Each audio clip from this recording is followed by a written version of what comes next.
No one wanted the silent orphan.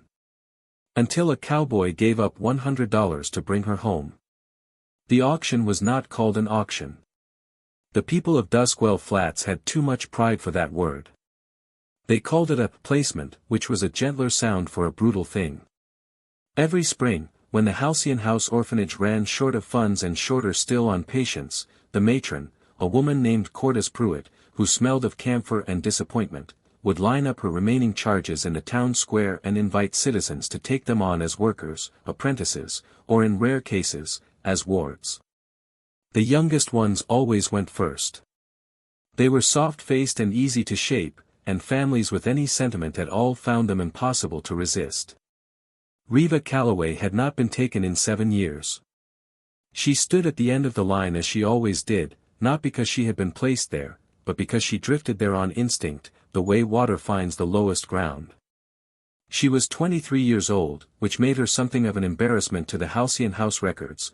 Most orphans were cleared out by 16, either taken or turned loose into the world with $1 and a set of rough-sewn clothes. Reva had stayed because Cordis Pruitt had kept her, and Cordis Pruitt had kept her because Reva could cook, mend, haul, plant, and work a loom with the patience of stone.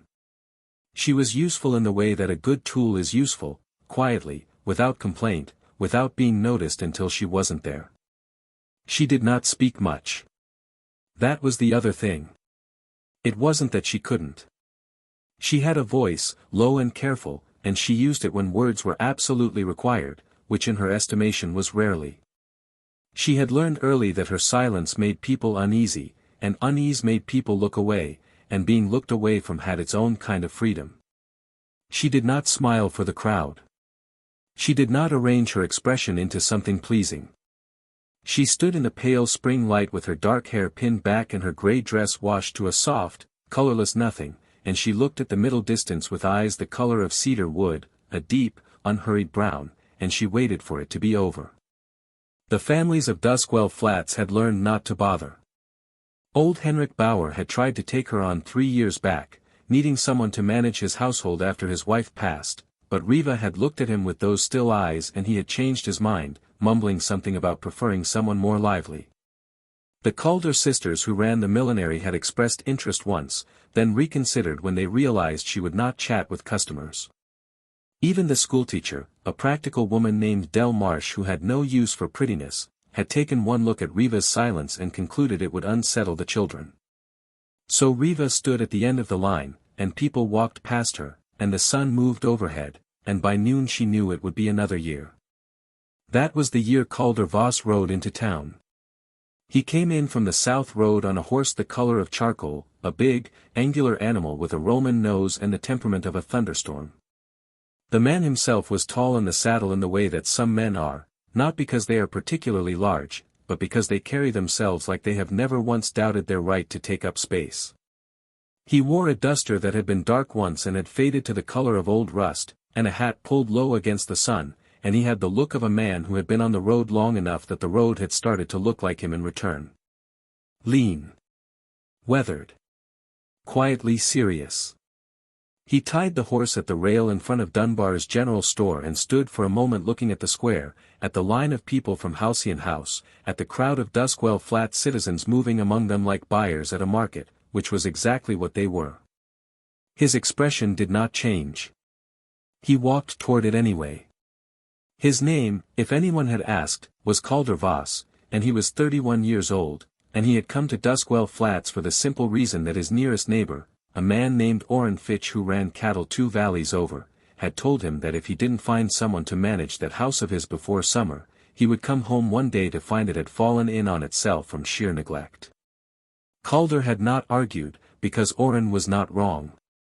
The ranch was called Greystone, and it sat 12 miles outside of town on a long, rolling piece of land that was beautiful in the way that difficult things are beautiful, and it ran itself well enough in terms of cattle and fence line and hay, but the house was another matter.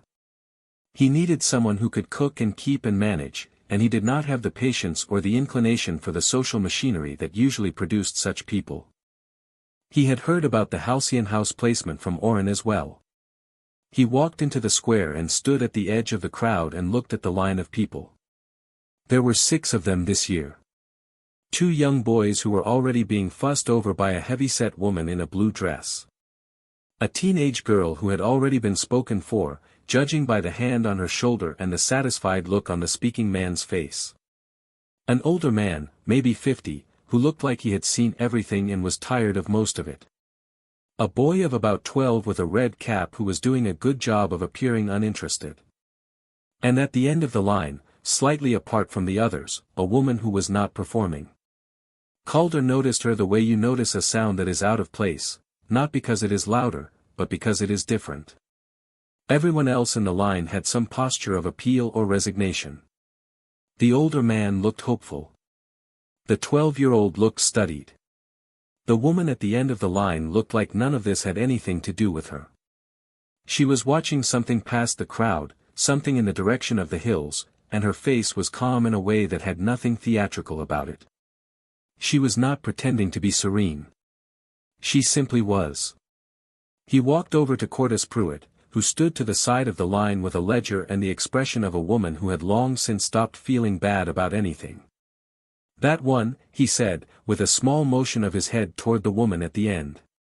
Cordis Pruitt looked at him the way she looked at everything, which was with a mix of calculation and exhaustion. "Reva Calloway," she said. 23. Been with us since she was 9. Good worker. Quiet. She paused. Very quiet. How much? Cordis blinked. The usual arrangement was negotiated as a wage against room and board, a modest thing. Well, it's not precisely a purchase. How much to settle her accounts with you and take her on fair and clear, he said. He was not rude about it. He just didn't have time for the soft version of the question. Cordis looked at Reva, then back at him, and did a quick calculation of what she could get away with. $100, she said, naming a figure that was approximately 4 times what she'd have asked anyone else. Calder reached into the inside pocket of his duster and produced a fold of bills and counted out $100 without any visible distress and handed it to Cordis Pruitt, who took it with both hands and did not say another word. He walked down the line to where Reva stood. She had watched the transaction. Not obviously, her gaze hadn't snapped to him, hadn't betrayed any urgency, but she had been aware of it the way she was aware of most things that happened near her, which was completely and quietly. She watched him approach and did not look away, and when he stopped in front of her she looked at him directly, which most people found unnerving. "My name is Calder Voss," he said.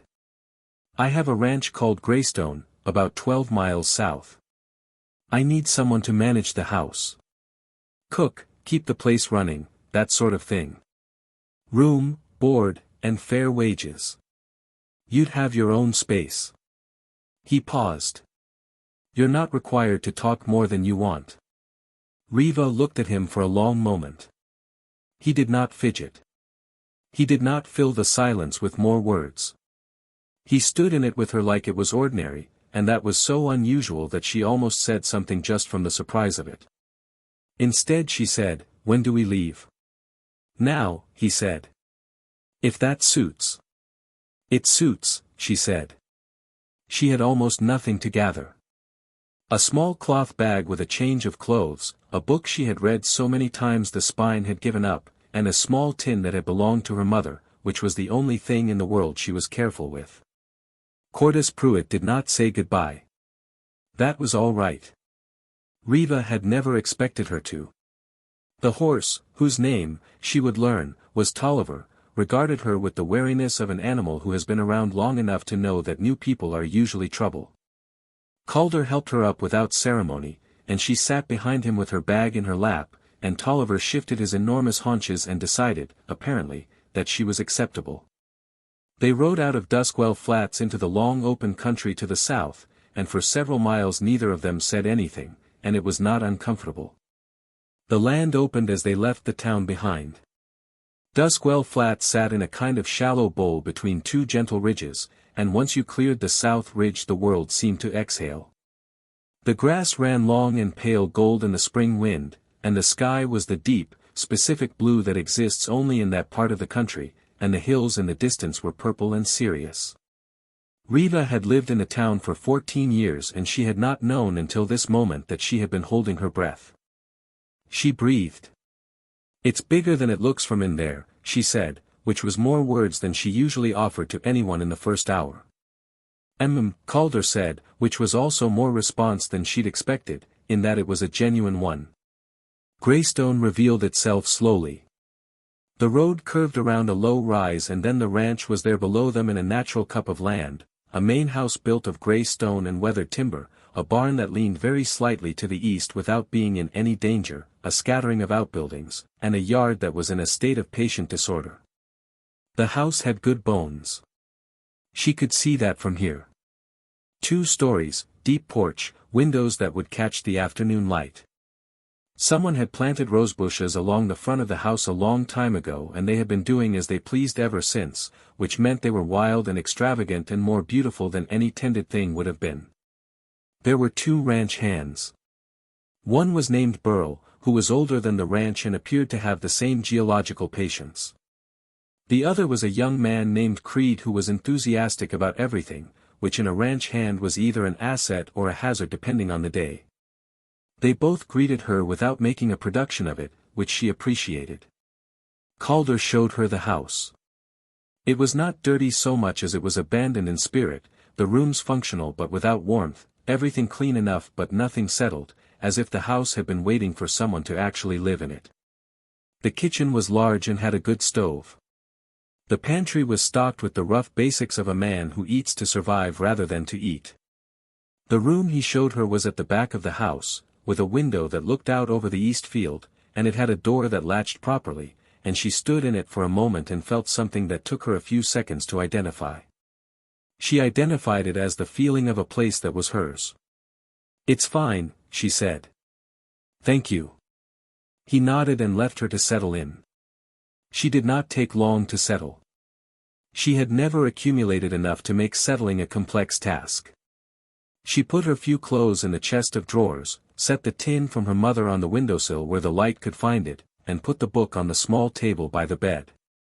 Then she went to the kitchen and started learning what she had to work with.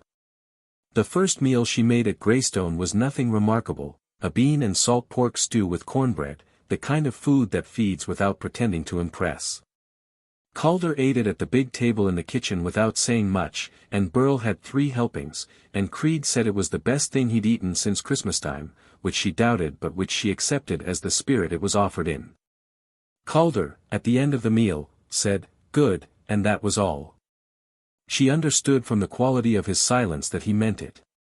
The first weeks at Greystone had the texture of learning a new language. She learned the rhythms of the place, when the men rose, when they ate, when they rode out and when they returned.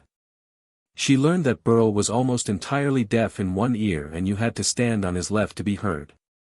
She learned that Creed was afraid of the gray cat that lived in the barn, though the cat weighed perhaps 6 pounds and had never done anything worse than sit in the way of your boots. She learned that Calder Voss was not cold, exactly, but that he had built a life that did not require warmth from other people, and that he was so practiced in his self-sufficiency that he had perhaps forgotten that warmth was something you could simply have. She also learned the house itself. She learned its sounds, the way the second stair creaked on the left side, the way the kitchen pump shuddered before it gave water, the way the west-facing windows let in a cross breeze in the evening that made the whole house breathe. She cleared the kitchen of the things that didn't work and organized the things that did. She planted a kitchen garden in the plot beside the house that had been growing nothing but weeds and possibility. She fixed the latch on the back door that had been catching wrong and making everyone annoyed without anyone thinking to mention it. She did not ask permission to do any of these things. She simply did them. And Calder Voss came home each evening to find something slightly more right about his house, and he said nothing about it, but she noticed that he always paused at whatever the new thing was and looked at it for a moment before moving on. She did not know what she thought of him. That was the honest truth of it. She was accustomed to reading people quickly, because for most of her life the speed of that reading had been a form of self-protection. She had learned to assess intent in the set of a jaw or the quality of a smile, learned what people wanted from her before they knew how to ask. Calder Voss was different because he was not performing anything. He was simply himself, which made him harder to read, because she was used to reading performances. What she observed, he was fair. He was never cruel or short. He worked harder than both his ranch hands combined and did not appear to think this was remarkable. He had a habit of going out to the porch in the evening and standing there looking at the dark hills for a while before coming in to sleep, and she did not know what he was thinking during those times, but whatever it was private and she respected it. He read. There were books in the main room that were actually read, spines broken, pages marked, which told her something. He was kind to the horses. He was direct in the way of a man who has decided that his time is worth more than the social cost of being straightforward, and she found this not unfriendly but simply honest. She did not know what he thought of her. That was also the honest truth. About 3 weeks into her time at Greystone, she was in the kitchen before dawn, starting a bread that needed time, when she heard him come downstairs. He appeared in the kitchen doorway and looked at the lamp she had burning and looked at her with no particular surprise. "You wake up early," he said. "I always have," she said. He poured himself a cup of the coffee she had left on the stove and leaned against the counter and drank it, and she worked the bread dough, and they existed in the same room in a silence that was, she realized, entirely comfortable. Not the silence of two people avoiding something. The silence of two people who simply didn't need to fill it. "Did you always not talk much?" he said. It wasn't quite a question. "Yes," she said. And then, because he hadn't asked it the way people usually asked it, with an undercurrent of "Are you broken, what's wrong with you?" she said, "My mother was quiet. I think I got it from her." "What happened to her?" "Fever. I was 9. She turned the bread. I don't remember her voice much anymore. I remember how she moved." He was quiet for a moment. "I'm sorry. It was a long time ago. Doesn't mean it's not worth being sorry about." She looked at him briefly. He was looking at his coffee. He said it like it was a simple true thing, which it was, which nobody had ever said to her before. She did not respond, but she held that sentence somewhere careful. He put down his cup and went out to the barn. Spring ran hard and warm into summer, and summer at Greystone was a full and demanding thing. The cattle needed managing, the fence lines needed mending, the hay needed cutting and stacking, and the house needed keeping in the middle of all of it. Reva threw herself into the work with the quiet ferocity that had always been her best quality and that people had always misread as passivity. She was not passive. She was simply efficient. She did not waste motion or noise on things that didn't require them. By midsummer the kitchen garden was producing lavishly, the house had a warmth to it that hadn't existed before, and Creed had started to treat her with the slightly odd deference that some men give to women who can do things they cannot. Burl had adopted her immediately and completely, in the way that very old men sometimes adopt women who remind them of something good. He called her Miss Reva. He brought her wildflowers in an entirely unself-conscious way, as if this were simply reasonable, and she put them in a jar on the kitchen windowsill and said nothing that would embarrass him. Calder remained Calder. Consistent, careful, present without being intrusive. There was an afternoon in late July that she thought about for a long time afterward. She had gone out to the east field to pick berries from the wild bramble that grew along the creek, and she had been at it for an hour and was deep in the berry trance that the work produces when she became aware that she was not alone. She looked up and Calder was there, sitting on his horse at the edge of the field, not doing anything in particular, which was unusual for him. She looked at him and he looked at her and then he said, "There's a storm coming from the northwest." She looked at the sky, which was still blue but had that particular weight to it at the far edge that she had learned to read. "I'll head in," she said. "Take your time," he said. "You've still got 20 minutes. He did not leave. He sat there on Tolliver and she was not sure why, and she went back to her berries, and the storm rolled in from the northwest exactly as he'd said, and she made it to the porch with her basket just before the first rain hit. He was right behind her, coming from the barn at a long-legged walk, jacket dark with the first drops. They stood on the porch together and watched the rain come down. It was one of those prairie storms that is spectacular in the way of things that are powerful and temporary, lightning far off over the hills, thunder that rolled and rolled, rain so hard the yard turned to mirror. "I love this," she said, before she'd thought about whether to say it. He looked at her. "The rain? All of it. The before part, when the sky goes heavy. The sound it makes when it hits." He was quiet for a moment. "I do too," he said, which she would not have predicted. The storm lasted 40 minutes and then moved east, and the evening came in cool and clean and smelling of wet grass. She made supper and he ate it, and Creed talked about the fence he'd fixed, and Burl fell asleep briefly at the table as he occasionally did, and it was an ordinary evening, and she went to bed content in a way that she was still not entirely used to feeling. What she had not counted on was the problem with ordinary. The problem with ordinary was that it made you want more of it. She had lived her whole life without expecting anything from anyone, which had served her well in the sense that she was never surprised and never disappointed. She asked for nothing and received nothing, and there was a cold equilibrium to that which had kept her functional. Greystone had done something she had not anticipated. It had given her something real, a place that was hers, work that meant something, people who were decent, and in doing so it had opened a door inside her that she had kept shut for so long she had forgotten it was there. The door led somewhere she was not sure she should go. She noticed the specific quality of his hands when he passed her a piece of paper with the season's accounts on it, and he did this because he had discovered within the first month that she was better with numbers than he was, and he had handed the accounts over without comment or ego, which she respected enormously. She noticed how he looked when he came back from a long ride and was tired all the way through, and how he still checked on the horses before he came inside, and how he ate whatever she made with genuine appreciation even when she had cooked it badly because she'd been distracted. She noticed, most of all, that being near him was the most natural thing in a life that had never given her much that felt natural. She said nothing about any of this. She was 23 years old and she had been an orphan, and she was practical and she knew what she was in relation to this life. She was hired.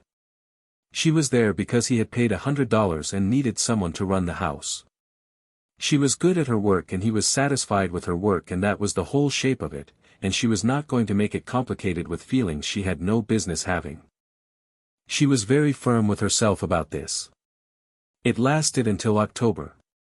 October at Greystone was cold and gold and magnificent, the aspens on the ridge gone the color of fire, the mornings sharp with real frost.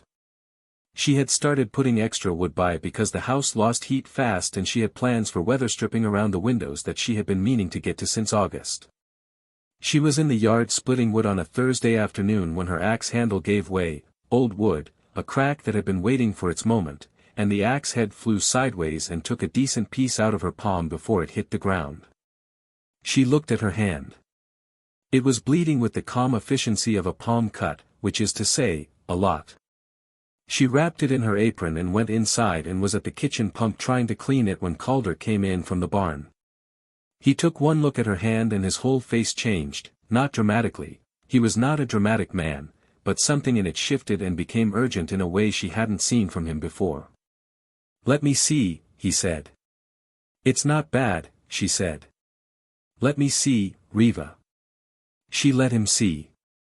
He took her hand carefully, those hands again, which she had noticed and was still noticing, and looked at the cut and said, "It's not deep. Needs binding." He went to the cabinet where she kept the medical supplies and came back with the things he needed, and without asking anything further he began to clean and bind the wound, and he was good at it, the way people are good at things they have learned from practical necessity. She was very still because he was very close, and she was having the reaction to that which she had been managing carefully for 5 months, and she was concentrating on managing it now. He tied off the bandage and did not immediately let go of her hand. He looked at it for a moment, at the bandaged palm in his hands, and then he looked up at her, and they were very close, and she could not read his expression, which almost never happened. "You don't have to do everything yourself," he said. "You can ask for help." "I know that," she said. "You don't act like it." She looked at him. The kitchen was quiet and the late afternoon light was coming through the windows at that long October angle that makes everything warm and specific. "It's not easy for me," she said. Asking. I know. He was still holding her hand, or rather they were both still in that position, neither of them having moved away. You've been here 5 months and I don't know if you're happy or not. She was not prepared for that question. What? I don't know if this place suits you. If this is, he stopped. Started again, more carefully. I want it to suit you. I want you to want to stay. Her heart did something inconvenient. Why? He looked at her for a long moment. Because, he said, which was not an answer and was entirely an answer, and then he stopped whatever he had been about to say next and straightened up and let go of her hand and said, we should eat. I'll make something. Sit down, keep that elevated. You don't cook, she said. I can cook. I just don't. There's a difference, she said, and he almost smiled, which was rare enough that it landed on her like something physical. He made beans on toast which was not inspired but was edible, and he did it without being asked any questions about what she'd put where, which meant he had been paying attention all along, and she ate her beans on toast with her bandaged hand in her lap and thought about the word because and what it might mean. She did not sleep well. Not because she was troubled, exactly, but because she was too awake, too aware of the house around her and the cold and the specific quality of the night, and the fact that something was moving between her and a man she had not expected to care about, and she was not sure what to do with it, or whether to do anything at all. 2 days later she was in the pantry taking inventory, a task she did every few weeks to stay ahead of what needed ordering, and Calder came in, which was unusual because there was no reason for him to be in the pantry, and he said, Reva. She turned. He was standing in the doorway of the small room, which made it crowded in the pleasant way of a room that was never meant to hold 2 people. He had his hat in his hands. She had noticed that he took his hat off when he wanted to say something honest. I said something the other day and I didn't finish it, he said. I know, she said. I want to finish it. She waited. I want you to stay, he said. Not because of the house. Not because you're good at the work, though you are. I want you to stay because you're the only person in my life that I've ever been. He stopped. She could see him choosing between the easier version and the true one. He chose the true one. Comfortable is not the right word. You know when something is the right size? When it fits exactly? I don't have another word for it. That's what this is. What you are. For me. He paused. I realize this is not a poetic declaration. No, she agreed. I'm asking if you could want this. If you could want, he looked at her steadily. Me. This place. This life. Not because you were paid into it, but because you want it. She had been very firm with herself for 5 months. She had been practical and contained and she had kept the door shut. And she stood in the pantry of a house that had become hers in every real sense, looking at a man who had just said something fits exactly like it was a simple fact, which it was, and she thought about all the years of asking for nothing, and she thought about the tin on the windowsill that caught the light, and she thought about the berry field and the storm and the sound of the rain.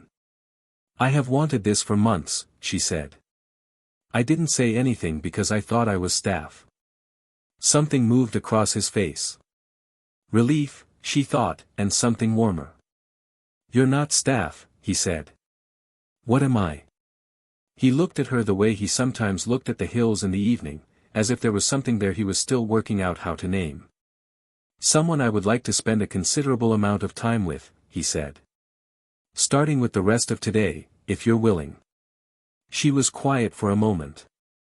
The pantry smelled of dried herbs and flour and the particular good smell of a house that is being used.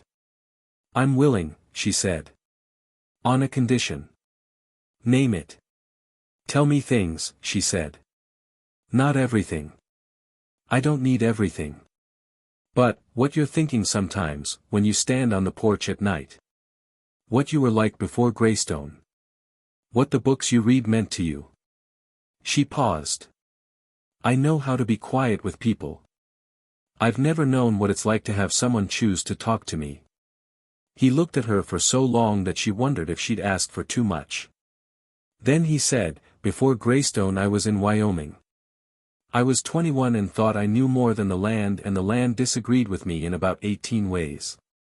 I was a ranch hand for a man named Gustafson who taught me every good thing I know about cattle and about when to speak and when to hold your silence. The first book I read after I stopped thinking books were for soft people was about the stars, just an almanac, nothing literary about it, but I read it 4 times because it made the night feel like something I was part of rather than something happening above me." He had been looking at the hat in his hands and now he looked up. "I stand on the porch because the dark out here is the realest thing I know. It doesn't pretend to be anything." She was very still. "That's more than I expected," she said. "You asked," he said. "I'll remember that," she said, "before I ask again." Something happened in his eyes, not quite a smile but the thing that lives in the same place as smiles. "Ask as much as you like," he said. "It turns out I have been waiting for someone to ask."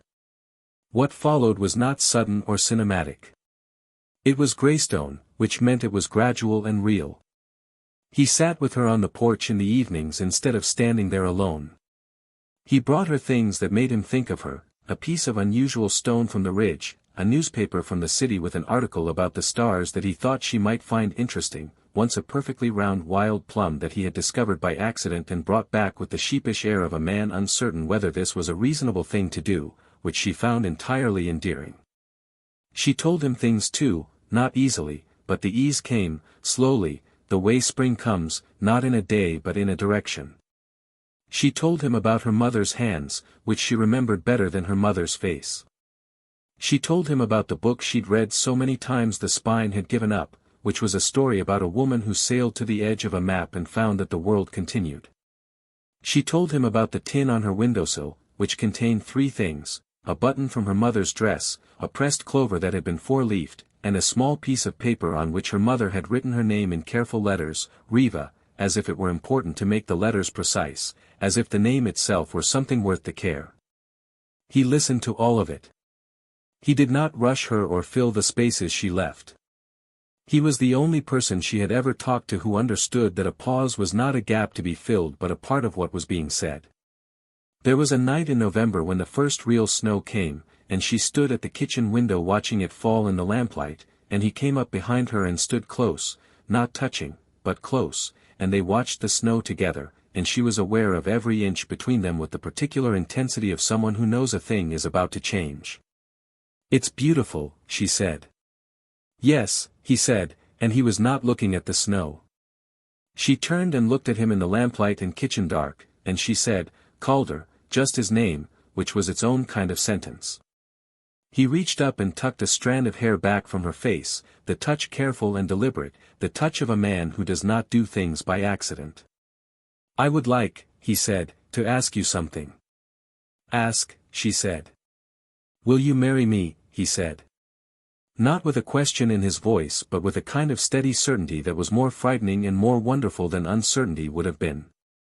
"Not because of the house and not because of the work and not because you have nowhere else to go, because you do, you could go anywhere, you could make anything work, I know that now. Because I can't think of a single part of this life that would not be better with you in it, and because you fit exactly, and because I think you know that too, and I am asking you out loud because you asked me to tell you things." She was quiet for a long moment. Outside the snow fell with the steady patience of something that has no reason to hurry. "Yes," she said. He let out a breath. "All right," he said.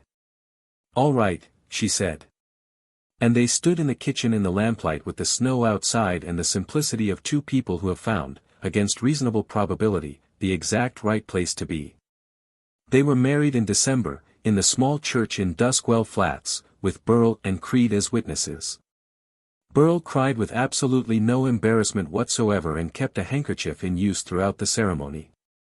Creed wore his second-best shirt and shook Calder's hand afterward with the fervor of a young man who has seen something that confirms his faith in the world. The preacher kept it brief, which suited both of them. The townspeople who saw them come out of the church had various reactions, the most common of which was surprise, because nobody had thought of Calder Voss as a marrying man and nobody had thought of Reva Calloway at all, and the sight of them together, him tall and weathered in his good coat, her steady and bright in a green dress that Creed had sheepishly mentioned he thought was pretty, was the kind of image that stays in a town's collective memory because it is unexpectedly right. Cordis Pruitt saw them from across the square. She said nothing. Reva neither looked for her nor away from her. She simply walked out of the church and into the sharp December sun with her husband's hand in hers and did not think about it again. Greystone in winter was a different world. The land went quiet and silver and enormous, and the house held its warmth against the cold like a cupped hand, and there was a new quality to everything now, nothing dramatic, nothing that announced itself, but a fullness that hadn't been there before. She moved through the house with the ease of someone who has learned a language from the inside. He came home in the evenings and the evenings had the shape of something. They read in the main room by the fire, often without talking, which was the purest form of the togetherness they had found, two quiet people in a room, both of them entirely present. He still stood on the porch sometimes, looking at the dark hills, but now she sometimes came to stand beside him, and he would put his arm around her without comment, and they would look at the dark together, and it was as he had said, the realest thing. Spring came back to Greystone, as it always does, with the long-legged generosity of a season that has a lot to give. The rose bushes along the front of the house that had been doing as they pleased came into extravagant bloom and she let them, because they were right. Her kitchen garden came back better than the year before. Creed fell briefly in love with a girl from town and was unbearable for several weeks and then bearable again. Burl acquired a dog of indeterminate breed who slept on the porch and regarded everyone with a kind of benign sovereignty. One evening in May, a year and a few weeks from the day Calder Voss had ridden into Duskwell Flats Square and seen a woman not performing, she was in the kitchen garden pulling weeds with the particular satisfaction of that work, and she heard him come across the yard, and she looked up. He stopped at the edge of the garden and looked at her in the evening light and said, "Are you happy?" She sat back on her heels and thought about it honestly, which was the only way she thought about things. She thought about the tin on the windowsill. She thought about a woman who sailed to the edge of a map and found the world continued. She thought about the snow and the lamplight and the word because, which had turned out to mean everything. "Yes," she said. "I am." He nodded, as if this were the answer to a question he had been carrying for a while and was glad to put down. "Good," he said. She stood up and brushed the dirt from her hands and looked at him in the long May light, her husband, this man who had ridden into a town and paid $100 not for a housekeeper but, she understood now, for the specific and irreplaceable person she had always been, and she said, "Come inside. Supper's almost ready." He fell into step beside her, and they walked across the yard toward the house with the rose bushes rioting along the front and the kitchen light warm in the window, and above them the sky was doing the thing it does in May on the open land, which is to say it was every shade of gold and violet and tender blue, and it was so large and so beautiful that it could break your heart, and instead of breaking hers it just made it full. She was 24 years old and she had been an orphan and she had been silent for a long time, and it turned out that silence, in the right place, with the right person, was not absence at all. It was a kind of language. And she had finally found the person who was fluent in it. The door of Greystone closed behind them, warm and quiet, and the evening came down over the land like a thing that had been waiting to happen, and the hills went dark, and the stars came out over the ranch one by one, patient and precise, as if they had always known where to find her.